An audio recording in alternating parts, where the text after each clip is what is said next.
wabarakatuh. Kembali lagi di channel saya Serba Otodidak. Ya, kali ini kita bakal ngebahas apa itu tipe data ya. Jadi kenapa kita harus mempelajari tipe data ya? Kenapa sih Bang kita pelajari tipe data? Ya karena ini penting. Kalau kita menjadi seorang programmer, tipe data itu sangat dibutuhkan untuk mengkelompokkan suatu data. Nggak sembarangan kita bikin program datanya itu asal ya. Maksudnya data di sini lebihnya informasi ya. Oke, lanjut aja ya. Nah, di sini kita langsung bahas apa itu tipe data. Oke, data tipe, bahasa Inggrisnya data type atau tipe data adalah suatu pengklasifikasian data berdasarkan jenis data tersebut. Nah, ini maksudnya apa? Jadi ini data itu harus di kelas, harus dibuat kelompok. Contohnya gini, data itu contoh ya, data itu ada data waktu. Data waktu itu berarti tanggal. Nah, kalau kita butuh informasi atau data tanggal, otomatis kan kita butuh bulan dan juga tahun. Tidak mungkin tanggal saja, ya kan? Secara logikanya, secara nalarnya kita itu pastinya kita butuh tiga itu. Selain itu apa? Data apa yang dicari? Ya nggak mungkin kita hanya tanggal gitu. Untuk apa kita nyari tanggal, bulan, tahun? Pastinya contohnya kita mencari suatu barang. Berdasarkan apa kita mencari barang tersebut? Apakah nama? Ya, kalau nama itu nama orang aja ada yang sama kan. Cuman yang membedakan apa? Wajah mungkin ya, wajah. Bisa jadi juga kembar. Nah, kalau begitu kan tidak bisa membedakan. Kalau komputer bingung dia membedakan seperti itu. Jadi apa yang lebih detail, lebih spesifik ya? Contohnya yaitu misal kalau kita nyari barang, yaitu kode barang. Kode itu artinya yang lebih simpelnya gini, kode itu yang menggunakan angka dan karakter. Misalnya gini, kode barang bernama Tengo rasa coklat, kodenya itu 001 ditambah dengan karakter A. Nah, itu komputer bisa baca, dia bakal nunjukin 001A itu apa isinya, nama barangnya apa gitu, bersama nama barang, detailnya apa gitu. Nah, seperti itulah ya yang dimasukkan mengklasifikasikan, mengkelaskan ya. Kemudian ini tipe data dibutuhkan agar kompiler dapat mengetahui bagaimana sebuah data akan digunakan. Ya, jadi ya sesuai tadi yang saya jelaskan ya, dia akan menyesuaikan sesuai kebutuhan. Kemudian untuk mengembangkan sebuah program ada beberapa tipe data yang harus dipelajari. Di antaranya ya ini ada 5 ya. Karakter, string, array, number, sama boolean. Biasanya kalau yang 4 ini, karakter, string, number, boolean, ini sering dipelajari untuk pemula nih. Kalau array itu tipe data yang memang agak sulit ya. Itu data yang selalu berulang. Contohnya gini ya, mudahnya kalau kalian bikin tabel itu ada kolom, ada baris. Nah, itu bayangan dari suatu data array ya. Mungkin nanti kalau kalian belajar matematika, matriks. Nah, matriks itu misal 2 kali 3 ordo ya, semacam gitu lah ya. Itu disebut dengan array. Jadi data yang selalu berulang. Jadi dikelompokkan jenisnya, dia berulang antara kolom dan baris gitu. Nanti kita belajarin itu ketika kita membuat suatu program yang mengandung CRUD. Apa itu CRUD, Bang? Jadi CRUD itu singkatan dari create, read, update, delete. Nah, kalau bahasa Indonesianya membuat, mengupdate, menambah, mendelete. Ya, itulah. Ya, kurang lebih seperti itu ya. Nanti kita pelajari. Oke, next. Fungsi tipe data ada 2 ya. Pertama, memberikan kontrol atau batasan tersendiri bagi seorang programmer ya. Jadi ya itu seperti yang saya jelaskan, kita nggak sembarangan bikin program yang menggunakan data itu datanya basing-basing aja kayak waktu gitu ya, tanggal, sesuai dengan kebutuhan. Kemudian hal ini karena tipe data telah ditentukan sebelumnya. Nah, berarti tipe data itu sudah distandarkan ya, kalau mudahnya kita memahaminya dalam bahasa ini, sehingga programmer tidak asal-asalan dalam memasukkan data. Ya benar ya. Kalau kita campur bingung gitu. Kita juga bingung, antara komputer juga kita buat programnya juga bingung gitu. Oke, lanjut. Nomor 2, menentukan memori yang digunakan. Nah, ini dan menentukan bilangan bulat serta bilangan desimal. Nah, kenapa ini penting nomor 2 ini, menentukan memori yang digunakan. Jadi gini. Contoh apa ya? Nomor handphone itu berapa digit sih? Kalau nggak salah 12 atau 13 ya, 12 kalau nggak salah. Kalau kita buat nilai datanya itu 13, kan di dalam memori ya, tahu memori ya, memori RAM atau memori handphone lah ya. Kalau ada data yang nggak penting kan sayang tuh, pastinya kita secara otomatis ngapusin nih. Daripada penuh kan memori kita pasti menghapuskan data yang nggak penting. Nah, seperti itulah kita membuat tipe data, memilih tipe data. Pastinya kita tentukan sesuai kebutuhan, sesuai fungsinya. Misal kita menggunakan integer, kemarin kita belajar integer, tipe data integer.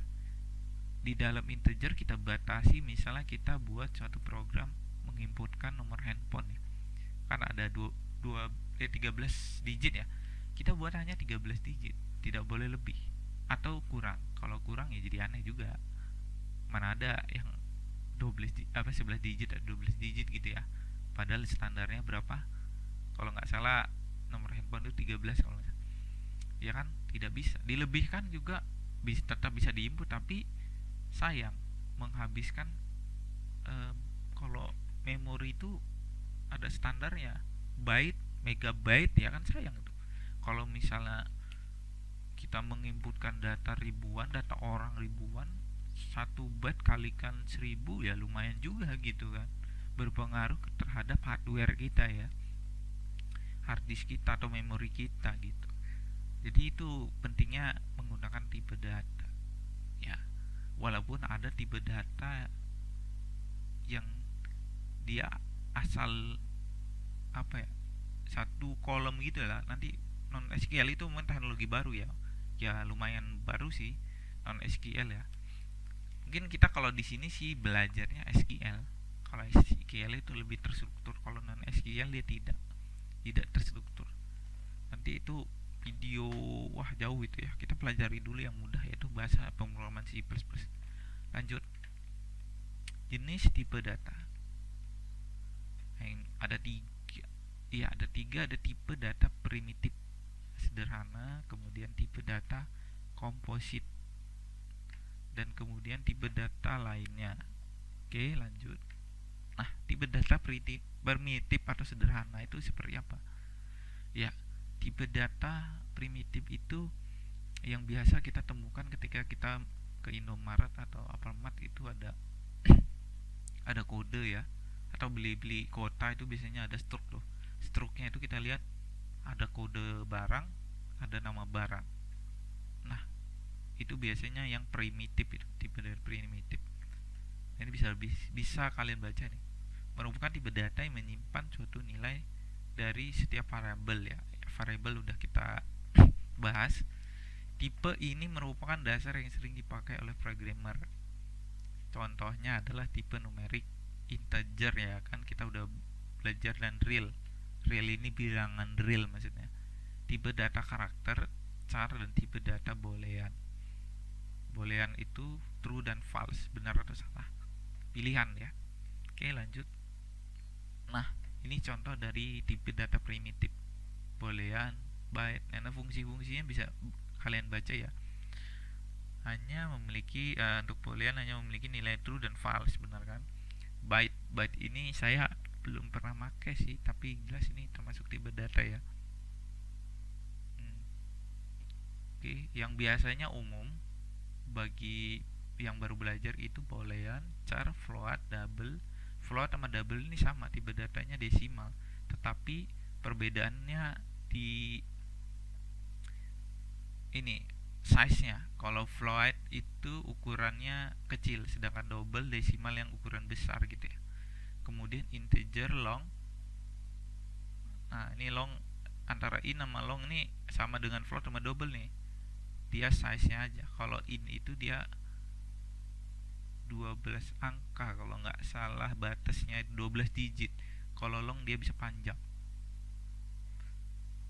Bawahnya color. Color ini kalau belajar kita pemrograman CSS ya, itu ada.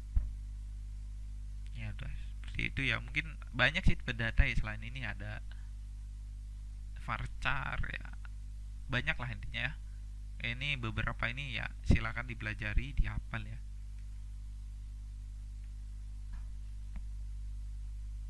Oke, selanjutnya tipe data composite. Nah, ini yang saya jelaskan tadi, array merupakan tipe data yang terstruktur dengan baik dan sederhana. Array ini menyimpan beberapa data sama dan satu variabel, misalnya integer saja. Nah, itu kata saya, intinya sama dan itu maksudnya data yang selalu berulang, tapi banyak datanya itu. Dari satu kolom itu 1 sampai 10, itu baru kolom ya, satu kolom, belum barisnya gitu loh. Ya, bayangannya seperti tabel lah ya. Record struktur merupakan tipe data yang menampung data dengan tipe berbeda, misalnya satu bagian integer. Ini saya juga baru nemu, ini sepertinya tipe data yang saling berhubungan. Oh, ini mungkin nanti kita bahas juga nih tentang bagaimana menormalisasi suatu data. Nah, ini ada hubungan dengan struktur. Image ini pasti dari judulnya, ini kalau bahasa Indonesianya gambar ya. Ada. Oke, lanjut. Data time. Nah, data time itu yang kata saya itu waktu, tanggal, jam ya. Lanjut 5, objek digunakan menyimpan nilai yang berhubungan dengan objek-objek yang disediakan oleh Visual Basic LP. Oke. Oke. Jadi ada text editor yang seperti DLP atau Visual Basic. Jadi kita bikin program, di dalamnya itu, di dalam tombolnya itu sudah diberikan nilai sama seperti variabel lah ya. Makanya sebutan bahasa pemrograman C++ itu berorientasi objek ya, karena dia ada objeknya. Oke, lanjut 6. Ini ada 7 nih. Subrange merupakan tipe data dengan jangkauan nilai sesuai penempatan program data. Oke. Biasanya terdapat batas minimum. Oke. Ini maksudnya itu data yang ada min maxnya gitu loh, mudahnya ya, atau sudah ditentukan gitu ya, seperti contoh. Jadi kita bisa bikin program berupa hitung-hitungan tuh ya. Seperti kalkulator itu tipe datanya kurang lebih ada subrange ini. Oke, lanjut nomor 7. Enumerase merupakan tipe data elemen yang disebut satu per satu. Selain itu, data ini juga bernilai konstanta diwakili oleh satu variabel. Oke. Ini maksudnya gini. Enum itu kayak kita mengisi form. Apakah Anda laki-laki atau perempuan gitu, ada pertanyaan ya atau tidak. Sama seperti boolean sih ya, kurang lebih ya. Enum itu. Jadi dia memberikan pilihan, tapi variabelnya apa? Variabelnya jenis kelamin gitu. Itu mudahnya ya, biar nyambung ya. Diingat-ingat ya teman-teman, tipe data itu kurang lebih ini yang umum dipelajari. Itu banyak sih sebenarnya, karena teknologi selalu berubah-ubah. Tapi yang jelas yang sebelumnya tadi kita belajar tentang integer dan char dan lain-lain, itu kalian ingetin aja. Oke, lanjut tipe data lainnya. Kalau ini data yang biasanya ini digunakan data science ya, data science itu untuk memprediksi suatu hal ya. Misal kalau di dalam dunia pendidikan, ilmu pengetahuan, contoh sederhana ada pekerjaan namanya big data ya. Pekerjaan yang mengolah data big data. Jadi itu contohnya bank tuh ya. Bank itu kan datanya banyak ya, bisa jutaan mungkin, mungkin ya jutaan ya, mungkin ya satu wilayah aja bisa jutaan. Nah itu dibutuhkan suatu metode bagaimana mengolah data itu. Untuk apa? Untuk mengetahui misalnya ya setiap hari atau setiap waktunya kan berubah-ubah tuh ya nasabah itu datanya. Nah itu diprediksi nanti untuk apa? Untuk sebagai patokan ketika kita eh, uang itu kan nggak sembarangan, kita harus harus apa ya, direncanakan gitu. Ketika pihak bank itu merencanakan uang, karena dia berdasarkan, kalau bank itu kan berdasarkan dana nasabah ya. Kalau misalnya dana nasabah itu defisit atau ada kesalahan, bahaya banget. Makanya butuh metodenya ya ini, tipe data ini nih, dia yang udah memiliki data setnya. Ini biasanya big data. Ini ada pekerjaan ini ya, lulusan komputer ini gajinya besar sekali nih, mem, membuat suatu big data yang benar-benar paten gitu ya. Jadi kalau kita pakai rumus yang kita buat itu benar-benar ya bisa dipakai sampai seterusnya gitu. Dari mulai, kalau bank itu kan banyak sih datanya, dari pekerjaan, gaji segala macem, itu ada hitungannya sendiri. Ya mungkin kalau ini kita nggak pelajari ini, bagi pemula bingung, ini terlalu berat ini. Big data itu teknologi ya, termasuk saat ini sangat belum populer tapi sangat dibutuhkan. Pekerjaan ini sangat dibutuhkan, dan royalti atau gajinya besar sekali, dia bisa puluhan juta bahkan sampai ratusan juta sekali buat gitu suatu bank. Oke, apalagi, oh udah selesai ya. Nah mungkin di sini teorinya ya tentang tipe data. Mungkin kita selanjutnya saya akan membahas di pemrograman ya, tipe data. Kemudian mungkin setelah tipe data kita belajar tentang aritmatika. Jadi aritmatika itu apa? Aritmatika itu nanti berhubungan dengan seperti simbol matematika ya, kali, bagi, kurang. Nah itu saling berkaitan. Kita bakal ngebahas belajar program itu satu persatu ya, tahap per tahap. Sebenarnya masih banyak sih ya, ini masih jauh kita sebelum masuk ke bahasa pemrograman lain. Mungkin kurang lebih seperti itu teman-teman. Jika ada pertanyaan silakan komen ya, jangan malu-malu, silakan kritik, dan jangan lupa subscribe dan like ya.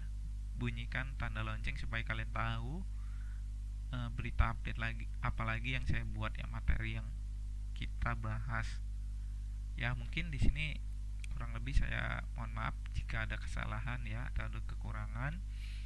Saya mohon ampun pada Tuhan Yang Maha Esa. Saya akhiri. Wassalamualaikum warahmatullahi wabarakatuh. Terima kasih.